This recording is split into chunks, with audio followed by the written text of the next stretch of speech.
Okay. Let's start our last workshop of the day, and then we'll get ready for evening service. 7 years ago, this couple came to our 7th annual missions conference. Now it's the 14th annual, and they're back. So it's like every 7 years they come. Yeah, a lot of things happen every 7 years, right? All right. But Reverend Paul and Deborah Hilton are country directors in Vietnam. In 1992, they were sent out by the Australia Assemblies of God and founded Assemblies of God World Relief Vietnam. This includes providing vocational training for the blind, community development, child and youth advocacy, and life skills training initiatives. They have found favor with the Vietnamese government and partner with them to address issues such as sexual abuse. Deborah is the author of Just Say Yes, a book challenging Christians to rise up and pursue the call of God in their lives. Reverend Paul and Deborah have 2 children. Is that right? Okay. We had to find that out because it wasn't in your bio. And Belinda and Josh. So, Australians, as you can tell by their accents, but now living in Vietnam for 20 years, right? Put your hands together for Reverend Paul and Deborah Hilton. Thank you. Wow, thank you. Just so good for us to be here, and like a real honour for us to be able to do this workshop. And so just a little bit more about ourselves from what Pastor Terry said, that we've been there almost 20 years, and so we've seen some incredible things happen in that time. And so a whole range of things, community development, life skills programs, and really reaching the unreached, reaching those that have been discarded. And so our brief today is to the handicapped. It's selfless mission to the handicapped. And so that's a part of what we do, but it's an important part of what we do because every life matters to the Lord, every life. And so we've got a million testimonies we could tell you, but the first thing that happened with us was we did a medical clinic with a bunch of children that we were sponsoring and at the time, and we found a number of children had heart issues, and one in particular, a dad came to us and said, "Look, my son's got this heart disease, can you help?"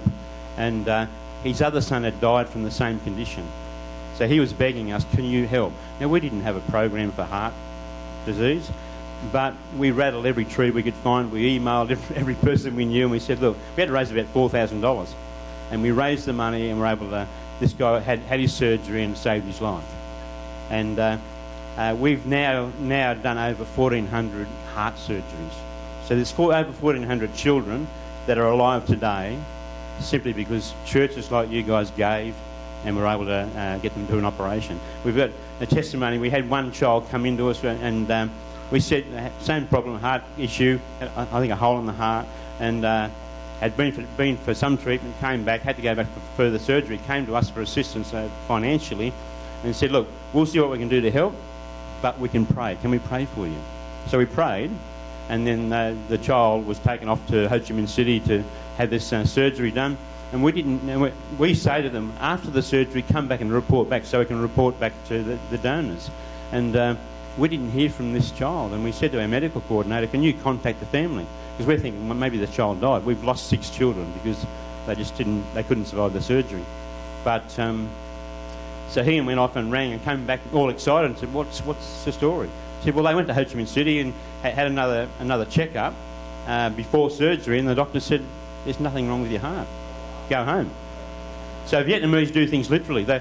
They after the surgery come back and see us. No surgery, they didn't bother coming back.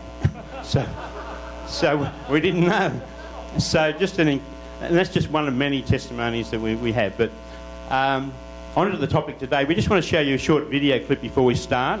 And if you can roll that clip. One of the things we do is help children that are handicapped in some way, and we do the cleft palates and we do eye surgery and a whole bunch of things like that, but also providing children with mobility aids where, for these kids and their families it's really difficult, but this really changes their whole life. And so we'll just show you this clip and then we'll talk a little bit more about this. Con tôi đây là Nguyễn Hoàng Lâm Bảo, năm nay 15 tuổi, cháu đang bệnh bại não. Đây là con trai tôi mà cháu bị cái tình trạng bại não đấy. Đây là con trai tôi tên là Đỗ Phú An. Cháu là bị bệnh là thiếu năng trí tuệ vận động rất là nặng. Thế là trước đây chạy chữa rất là nhiều.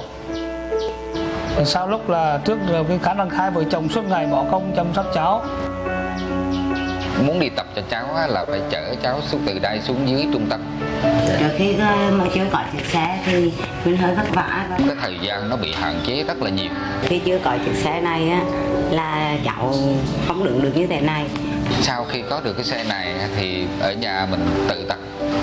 Và cháu đứng để mà tập cái chân, tập xương sống, tập cổ, tập bàn tay.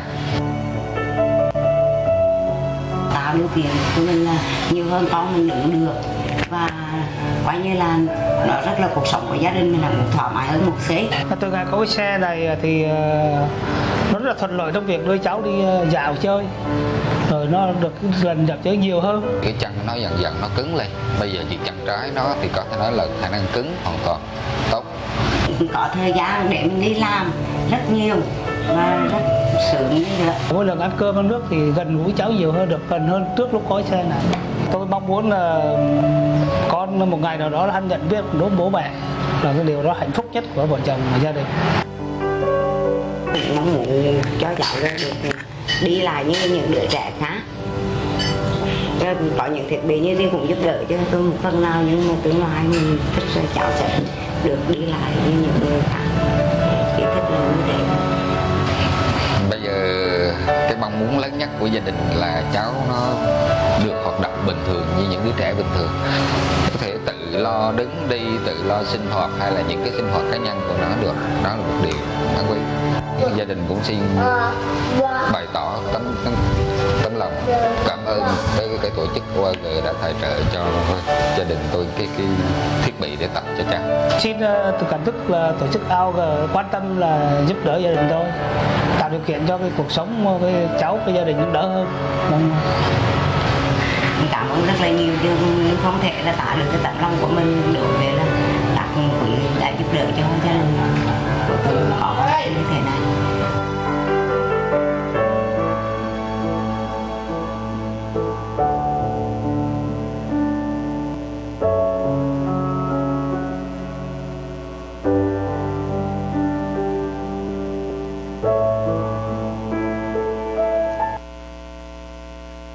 That's one of the things that we do just to help those that have a handicap.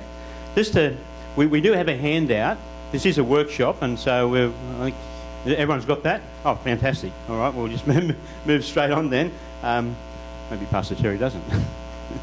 So just want to go through a couple of statistics with you, and just on this is from a World Report on Disability. So looking at people that are handicapped or people that have a disability, over 1 billion people, about 15% of the world population, have some form of disability. 1 in 5 people, or 20% of the poorest people in developing countries, have a disability. 80% of people with disabilities live in developing countries, and children with a disability are more likely to attend, are much less likely, to attend school than children without a disability. The gap in primary school attendance rates between disabled and non-disabled children ranges from 10% in India to 60% in Indonesia. In Vietnam, one statistic shows that it's around 25%, but if we add lower secondary school level, it can be up to 90% of kids that will miss out on an education simply because of a disability. So this workshop's about selfless mission to the handicapped. But we're going to refer to them as disabled or those with special needs. But how do we engage in selfless mission to the handicapped? How do we do that? So firstly, let's ask ourselves, what is disability? And this is where we want to brainstorm. So Deb's going to write this up. But so just you can quickly call out what would you think a disability is? Speech problem. Okay, so a speech problem is considered a disability. What else? Yeah, not being able to walk. So speech, not being able to walk. Any other things you would, off the top of your head, you would think of as a disability or a handicap? Anything people aren't able to do for themselves? Yes. Anything else?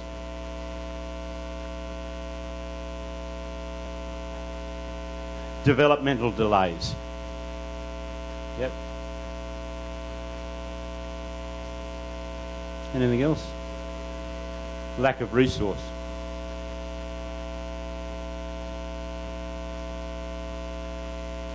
And there are many others that we could name. See, often when we think of a disability, we immediately think of those things, and they're all legitimate. They're all reasons. But that's only part of the issue. Part of the issue. So disability, it's a combination of both impairments and barriers. See, they're impairments, but if there is a barrier as well, add a barrier to that, and that equals disability, or that equals a handicap. But much better is an impairment and an accessible environment would mean inclusion. So we can have an impairment of some kind, but if we add an accessible environment to that, that means inclusion. And the Lord wants us to include everybody. The kingdom of God is open to everybody. No one's excluded. So just by definition, an impairment refers to a physical, a sensory, an intellectual or a mental characteristic or condition which places limitations on the individual's functioning in comparison with someone who does not have that characteristic or condition. An impairment may be temporary, permanent or alter over time. There are a diverse range of impairments which include physical, so again mobility issues, and like you've seen one on the video there, people in wheelchairs. Sensory, which is visual impairments, or people that are deaf or hard of hearing, or have like being able to vocalise things like you were sharing. An intellectual impairment associated with conditions such as autism or Down syndrome, or psychosocial associated with mental health conditions such as depression, bipolar, schizophrenia, anxiety. So that they're all impairments. Barriers, when we refer to barriers, we're talking about the range of obstacles that people with disabilities commonly face to be able to function within normal society, whatever normal is. So what are some of the barriers? Let's brainstorm that a little bit. What are some of the barriers, do you think, that people with an impairment would have? Not being able to play sport. Yeah, that would be not be able to play games with their friends. So their friends, there'd be a number of games they could play, and someone with an impairment may not be able to engage or join in with that. Yeah. Okay. Education. Yeah. Anything else?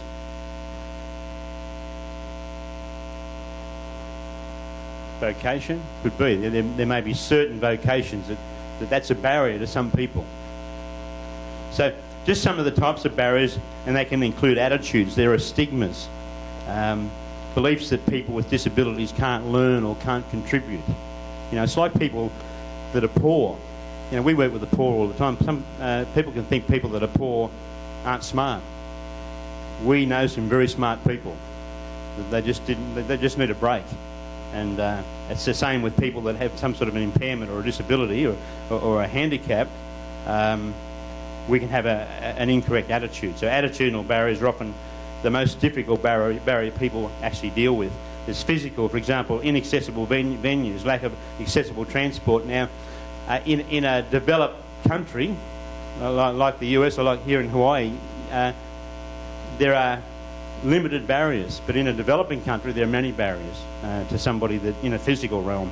There's policy and systemic problems. So legislation and policies in some countries, in developing countries particularly. When we first went to Vietnam, I went to a handicap centre, and there are all these children, and they're all laying in cots, and they're of no value.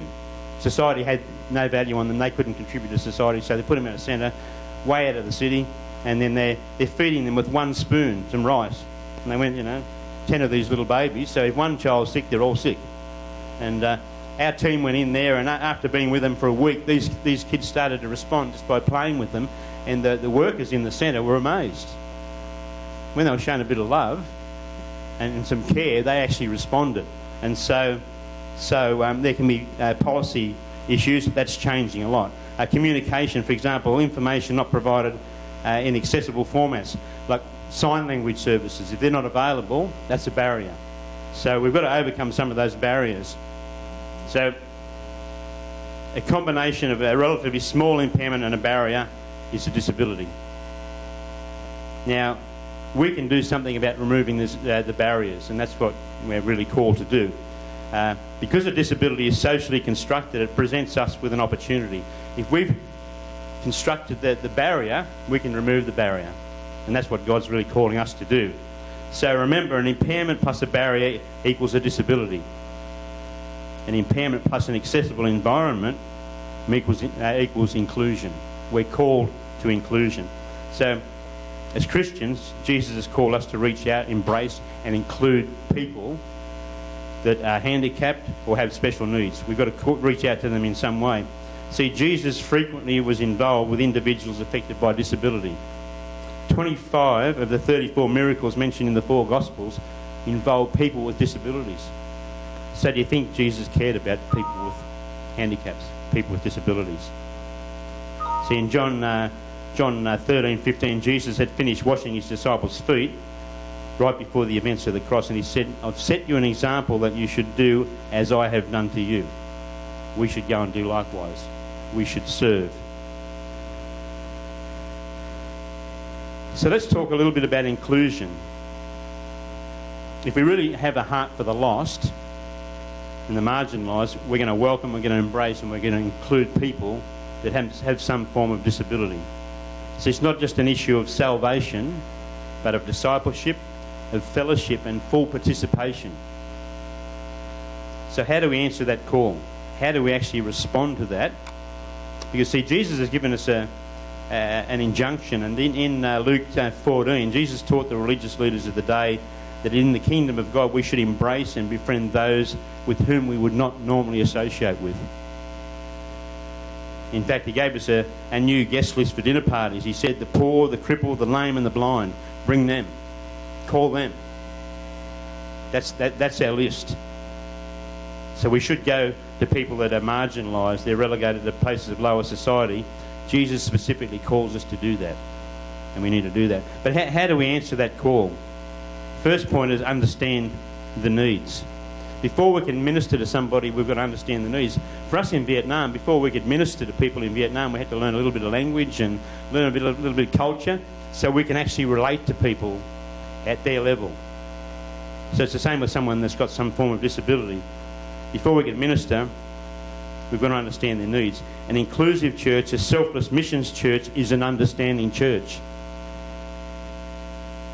If we know nothing about people with disabilities, how do we minister? How do we actually engage with them? How do we communicate with them? It begins with learning about a person's story. See, we shouldn't be afraid to ask. We should be interested. You know, before we went to Vietnam, we were in a church. We went to Sister Pioneer Church in Tasmania, which is an island state in Australia. And there were a group, I think, there were four people in that church, and we just referred to them as the wheelies, because they're all in wheelchairs. But they were an incredible part of our fellowship. You know, they were just, we loved on them, they loved on us, and they couldn't do much for themselves, but we served them. They lived in group home, and they had carers. We'd minister, we'd give them a hug, and they'd drool, and all those sort of things. But people are afraid of that. But we would embrace them, and they were an incredible part of our church and our church life. And ask any one of them, do you love Jesus? And their faces would light up, they'd beam, And so we've got to include them, but we've got to ask the questions. We've got to reach out to them. So understanding needs is really the first thing we've really got to do. What are their needs? If we're to reach out, we've got to understand their needs. Remember that God created each one with a unique design. Every one of us come pre-wired onto planet Earth. He's got a plan and He's got a purpose and He's got a gift for each one of us, including those that may have a disability of some kind or a handicap. We've got to relate individually. I think Joe mentioned this in the last session, that people don't care how much you know until they know how much you care. So the people we encounter that may have some sort of disability or handicap, do they know that we even care? You know, we want to be included. In the life of the church, ministry, we want to be included. But what about people that have some sort of a handicap?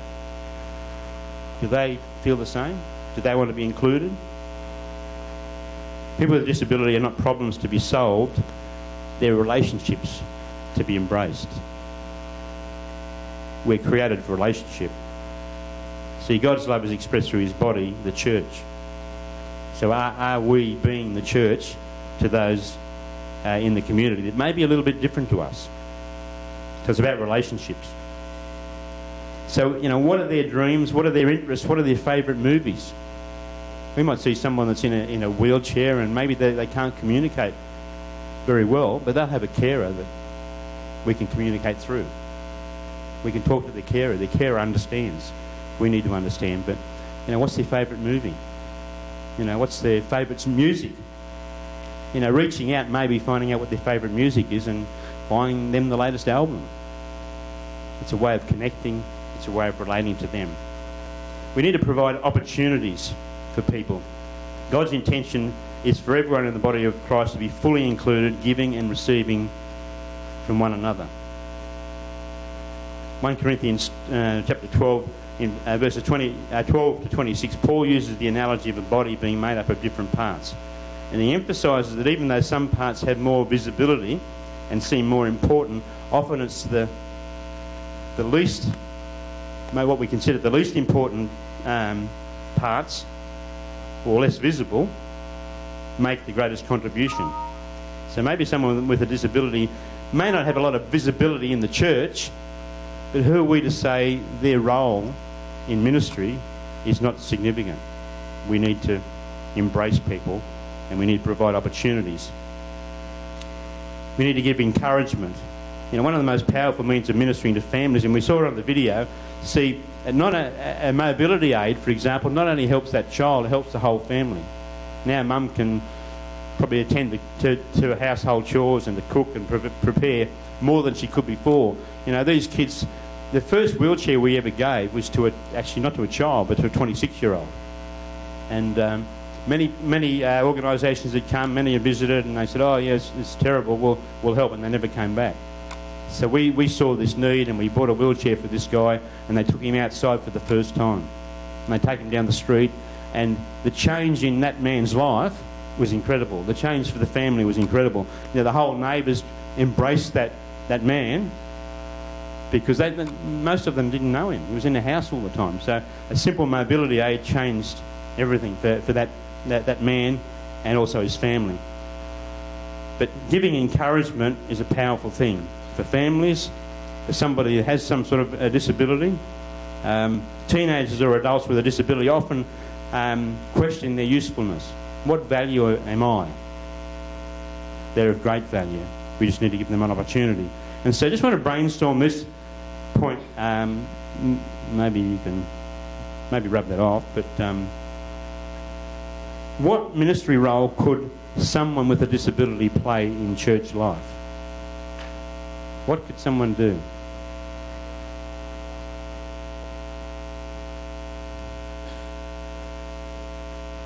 They could do stuff that other people can't. Yeah? Very good answer.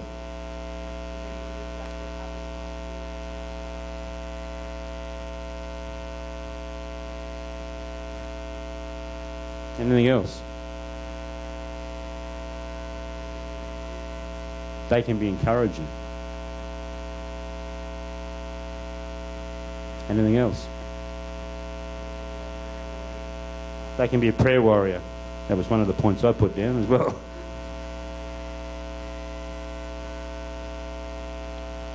What else? They can support mission. Fantastic. Yep. What else?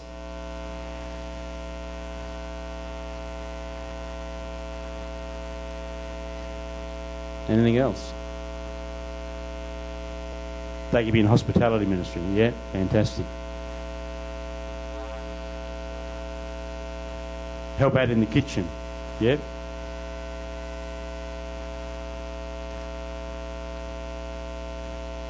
What about a greeter, like a greeter on the door?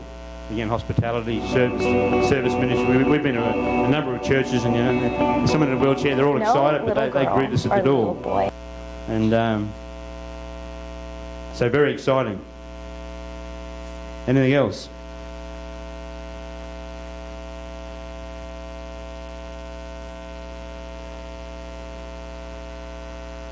Say again. Groceries? Oh yeah, food bank, yeah, great. Exactly. Could be part of the worship team, yeah. Just on that point, we've got a friend who is a missionary in a wheelchair, ministered in Afghanistan, goes in and out now. He used to be on the ground there, but he related about, just for him, and being in church sometimes, and you know, been to churches and who would embrace him, but then didn't really allow for him for worship, you know. And so he'd have his wheelchair somewhere. When everyone stood up, he couldn't see anything because they didn't make room at the front of the church for the wheelchair. And so it was just him having a disability.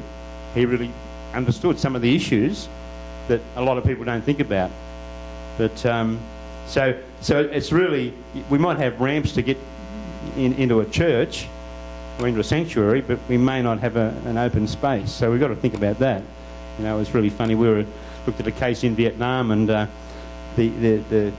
was a health centre, and they built a ramp for a wheelchair, but it came up to the first step, and it had about that much of a gap for the first step. So they just had to go a few more inches, and it would have been right. So they had the general idea, but there was still a barrier there for that person. We're talking about people in wheelchairs, right? But there are other disabilities. You know, what about if they're just slower in their intellect or something like that? They can still be involved. Think beyond just wheelchair, because we have all kinds of people that are disabled in many different ways that we consider disabled. And to think about back to when we talked about disability, inaccessibility creates the disability. But if we make room for them to have the needed things to make them included, what kind of things can we create to include these kind of people so they feel just the value that you and I feel when we walk into church? So it could be they're deaf. It could be they're just, you know, a bit slow. They could be, maybe they've got one arm and you think, well, they can't help in the kitchen. Maybe they love to cook. You know, we have to think beyond just their disability. And it's also getting to know what their dreams, like Paul talked about, their dreams. You know, really listen to what their dreams are. Sometimes we think just because they have a disability they can do nothing. But we have to ask them what their dreams are and what they believe they can do and encourage them, because you know what? They could actually go further by the things that you encourage them in than when we don't even acknowledge them. Can you imagine someone would just say one arm and they have a heart for being a cook, and you include them? You know, their value is going to go much higher because we're putting value on the person, and we need to start to value each and every person equally. And when we see a disability, look at the person first and find out what they are, who they are, the person, not the disability.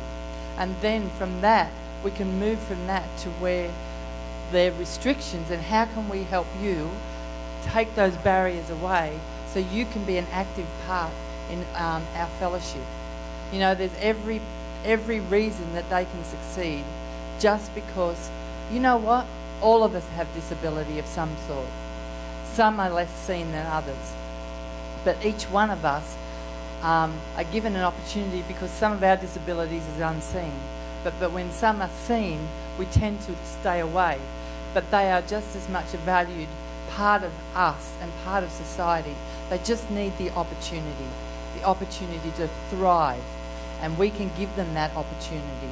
And you know what? If they do thrive, they will encourage others in their own situation to go, you know what? If they can do it, I can do it. That's just my view.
Like we said, talking about the wheelies, these guys in our church, and they were an incredible blessing, you know, and you know, the sight of some of these guys and the drooling and all that sort of stuff, to some it was pretty confronting, but once they got to know them and embrace them, it was like they didn't notice. It was like, well, you know, you're my brother, you're my sister, and nobody really noticed, but they did become a gift to us. Amazing. Yeah. Yes. They could, and that was, yeah. And one of my points here was, the fifth point here about building support networks and preparing for service. We've got to prepare for service. How do we service them?